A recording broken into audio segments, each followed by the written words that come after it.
معرکہ کربلا میں حضرت امام حسین رضی اللہ تعالیٰ عنہ نے سکھا دیا کہ اللہ کی محبت اور اس کے حبیب حضرت محمد مصطفیٰ صلی اللہ علیہ وآلہ وسلم کی پیروی میں کیسے ہر حال میں شکوہ کیے بنا صبر اور شکر کا دامن تھامے رکھنا ہوتا ہے، کیونکہ مومن کی مثال ہے صبر اور شکر کا پیکر، اور امام عالی مقام نے ان دونوں کو اپنی انتہاؤں پر تھامے رکھا۔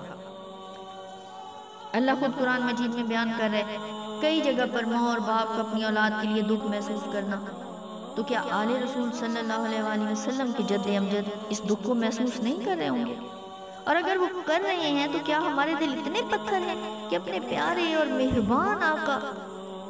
صلی اللہ علیہ وآلہ وسلم کے دکھ میں شریک ہم نہ بنے؟